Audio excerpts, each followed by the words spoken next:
Hi and welcome to this video. Today I'm gonna show you something that it took me a few hours to figure out, and it's how to put a blur effect on top of a face or an object in your videos. Now there are many videos that in YouTube and on blogs that show you how to do this. It's those demonstrations are really nice, and actually I learned from them. But there is one thing that they don't teach you and that I haven't found, and I had to figure out by myself, and that is how to apply this mosaic or blur effect when there is more than one person or more than one people on your sequence. So to rephrase it, if you have like 2 or 3 people on your video that you need to hide their identity using this mosaic effect, I'm going to show you how to do that, how to put that mosaic effect simultaneously on the sequence. And it's easier than it sounds, and it's really a trick that it's kind of obvious after you see it, but when you don't know it, of course, like everything else, it's kind of hard. So I'm just going to go ahead and start demonstrating by importing into my sequence. I'm going to right click, import, and let's import this video of 2 pandas that I just made. Now for this demonstration, the pandas will be our people, and we're going to want to hide their faces using a Mosaic Cops effect. It's called Cops effect because as I read, it's the typical mosaic effect that appears in the TV show called Cops. So okay, let's just drag and drop my video into my sequence. Oops. Let's just drag it. And that's it. We have the video on the layer video 1.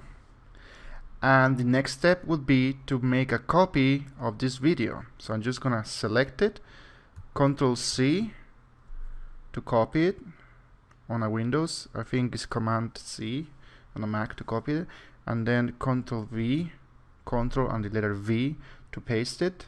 And here we have a copy, an exact copy of our video or the pandas.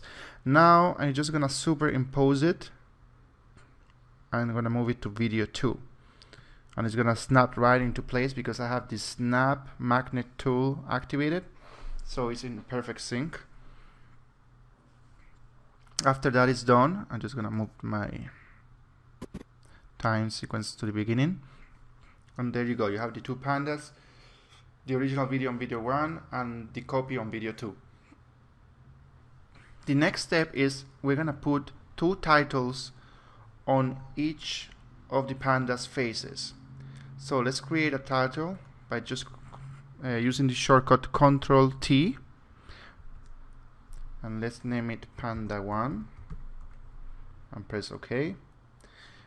And we're gonna make it a square. The square is the easiest shape to use to blur faces, and you don't need to be like 100% accurate. You just need to be big enough to cover the face and maybe a little bigger than the face, so you can have some room there to play. So let's use the panda on the left as our Panda 1. I'm gonna make here a nice square, and I'm gonna position it on top of it, just making it sure that it's gonna cover the whole face that is shown at the beginning of the sequence. Okay, that's done. I'm gonna press the X, and now I'm gonna create another title. This time I'm not gonna use the shortcut. I'm gonna go to the title menu on the top, new title, default still, and I'm gonna name it Panda 2. I press OK, and I'm gonna basically repeating the same thing that I did before, but this time with the panda on the right. Gonna make a nice square rectangle that covers the panda's face, Panda 2 face. There you go. After that is done, I'm just gonna press the X. Alright, we have our 2 titles, Panda 1 and Panda 2, but now we need to drag them on our timeline. Now let's drag Panda 1 to the video 3 layer of the sequence. And as you can see, when you drag the title, it only covers part of our video. So we want this since we want to hide panda 1 face for the whole entire sequence, I'm just gonna go ahead and extend that by right clicking and dragging the title to the end of the sequence, and that's it. Now if we would like to just do it for to hide the panda face for part of the video, I then will just stop dragging it when I want it to end. But this doesn't really make sense, so I'm just gonna go ahead and do it for the whole video. Now, as you can see, by default, Adobe Premiere doesn't give you only 3 video layers. We need more. We actually need one more. So you add one more by going to the names here, video 1, 2, 3, and right click and select Add Tracks. I'm gonna select one video track, but you can also have more audio tracks, just for you to know. Just gonna press 1 and OK. So now we also have, if we move here on the top, we have video 4. We have a layer video 4, and there is where we're gonna drag and drop our title Panda 2 to. There you go. We're gonna repeating the same process, and want the Panda 2 white box to cover the pandas for the entire sequence. So I'm just gonna drag to the end, and that's it. So now we have 2 nice white boxes on top of the pandas' faces. I'm gonna move through the sequence, and you see that the pandas move like a normal person would move in your video. Right now, those white rectangles do not move with the pandas, but we're gonna do that later. And we wanna do it actually right now. So let's just focus on that and put our pointer, or video pointer, to the beginning. And I'm gonna just hide. I'm just gonna hide the video 3, and we're gonna be working with Panda 2. Actually, we're gonna start working with the panda on the right. So I'm selecting, as you can see, I'm selecting that, and clicking on the title. See, this is title 1, title 2. And what we want to do is go to Effects Control here on the top, and we are going to be moving this white rectangle so it will track the movements of the panda. This is done kind of semi-automatic, semi-manual way in Premiere Pro. I know in After Effects it's more automated, but I'm going to explain how to do it for this video with Adobe Premiere Pro. So, and it's very simple, you know, it's nothing extraordinary. So as you can see here on the top, you have what is called motion, and we have our Panda 2 selected. So you just expand, clicking on the arrow on motion, and you have position and scale. These are the 2 things that we are going to need to move with the movement of our panda. Is the position of the rectangle and the size of the rectangle, because the panda, as you can see here, it kind of comes closer to the camera too, and it moves right and left. So we want that face to be covered all the time. So just click on the clock that says toggle animation for position and scale, so we can start moving or tracking the square or the rectangle with the panda movements. Okay, that's done. So I'm gonna start moving on the sequence. I'm gonna zoom on the sequence. I'm gonna have a more detailed view of the frames. So I'm just clicking here, and I'm doing it slowly so you can see. There you go.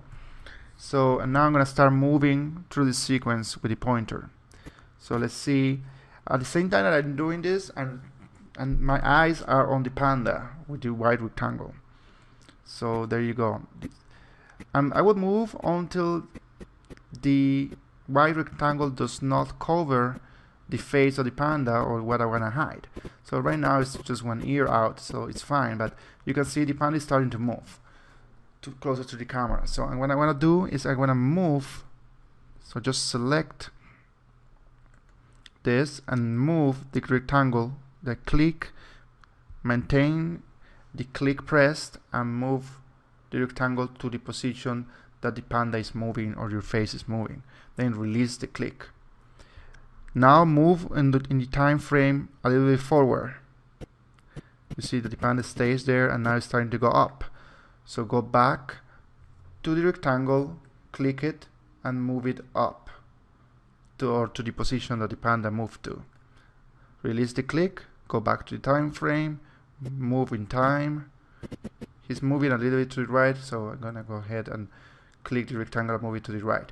While I do this, you can notice that on the left, on the sequence, and in the position, you can see these little dots. If you're not familiar with that, that's called a keyframe, and it's just an animation concept. It's kind of an old concept, and all that it tells you is that it's making like a snapshot, so it can animate that rectangle for you, and that's the part that is done automatically, so you don't have to worry. All you have to do is follow these steps and move this square with your movements of the panda. It can be time consuming, but that's the way to do it. So let's continue doing this. I'm gonna go ahead, this panda move left, I'm moving left. I'm gonna start going a little bit faster here.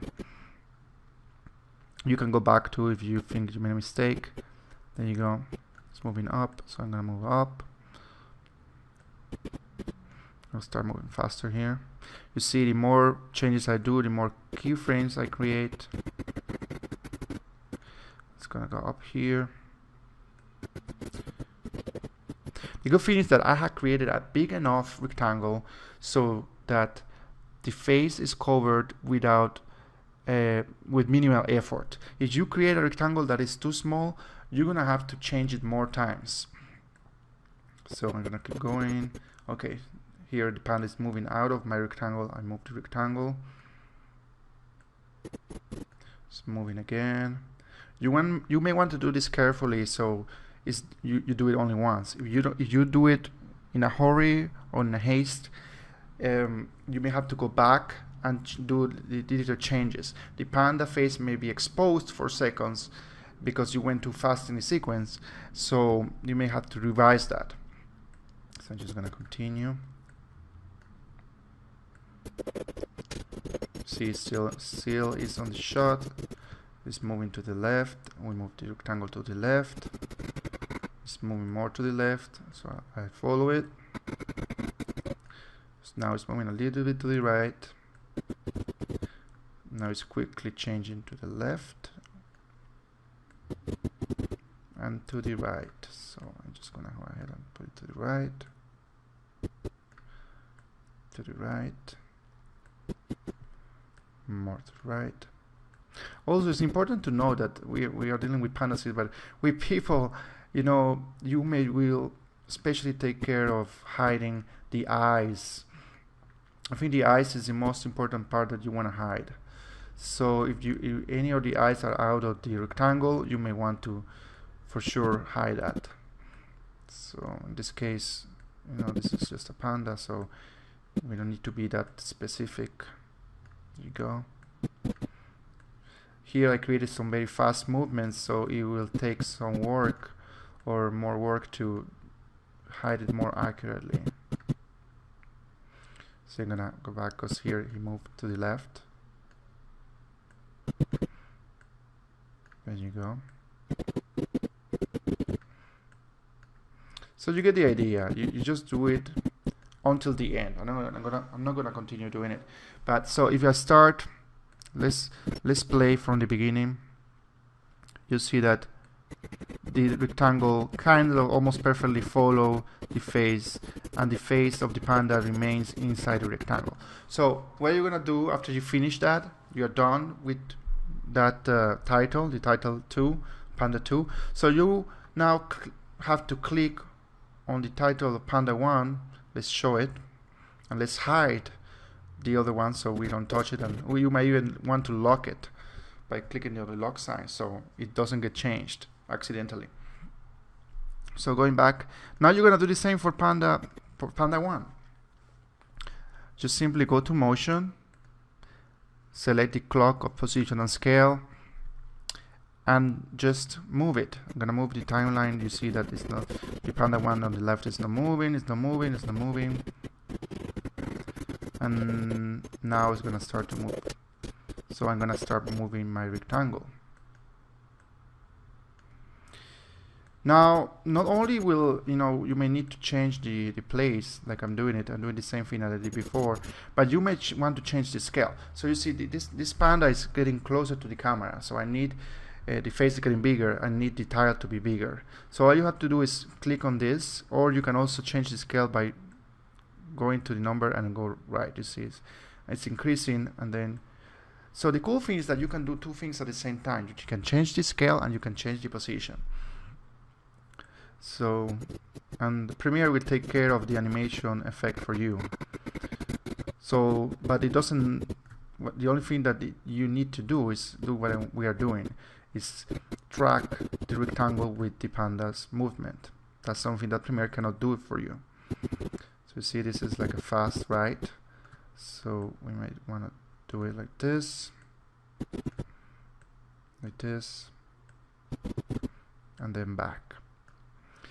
Okay, I'm gonna do it all the way here. So okay, you continue to do this until the end, and you do it for as many faces or as many objects that you want to hide in your sequence. After you have all this, let's show that again. And you see that now the two squares are kind of following the faces of the pandas. After you have done this for all the pandas, and also let's see, this is a good example. You see that here I kind of missed it. I missed the eye. The eye is kind of shown. So what you have to do is you have to go back to the that keyframe and just move it like this. And now you see it's covered. So you have to be careful that you are precise, and if you are not, you can just go back and review it. So as I said, now the two rectangles follow the faces of the pandas. Now to the fun stuff. We're gonna now go to the next step, that is adding the mosaic effect. So just go to the effects tab here on the left, start typing mosaics, this is the mosaic effect, and drag it to the copy of the original video, or to the video in layer 2, video 2. Drag and drop it. There you go. Now you see that the mosaic is applied to all but to the wide rectangles. This is not what we want, of course. We want this mosaic to be only in the rectangles, but we're going to do that in just a few seconds. So we also notice that once I drop that, the effect appears here. So I want to change the size of those squares, so they are a little bit smaller, and now it's like too much. The squares are too big. So all you have to do is click on the mosaic effect and change the horizontal and vertical blocks. I'm gonna put 30. The more blocks you have, the more the original image will show. So you don't want to have too many. But as you can see, I put 30, and you can tell they're pandas, but you cannot tell really the details on the image. So after I have done that, and it's important that you do it at this stage, because if you do it later, it's going to be more difficult. So then I'm going to go ahead and add another effect, and that's my motion tracking effect. So just type track and select track mate key. Drag and drop that effect again to the same video 2 layer. And you see it's going to appear here. Right here, I'm going to collapse the mosaic effect and expand the track mate key. Now select on the mate option, select video 3, and that's going to be the Panda 1 title, where the Panda 1 title is located. Voila! You can see that the face of the first panda has the mosaic effect, and if I go in my timeline, it's following the panda. But the problem is, what about the panda 2? That has not been applied yet. And here's where the trick comes. The trick here is to just go ahead and merge or nest, and this is the keyword, nesting, the two title layers. So you just click on the layer. I'm gonna unlock this, by the way. Just click on Panda 2 layer and Panda 1 layer, pressing Shift. So by pressing Shift, keep Shift pressed and select the 2 layers with the titles, or as many layers, title layers as you have subjects to hide. After you do that, right click on top of those selected layers and select nest. Boom, that's it. Now all those title layers have been nested into video 3, into the layer video 3, and the effect is applied to all of them. So if you go, I'm just gonna go ahead and play it, you see that both pandas are hidden in your mosaic effect, and the motion is tracked. Well, I hope you enjoyed this video. It's really simple to do this, but the trick was in the nesting. Thank you for watching, and have a great day.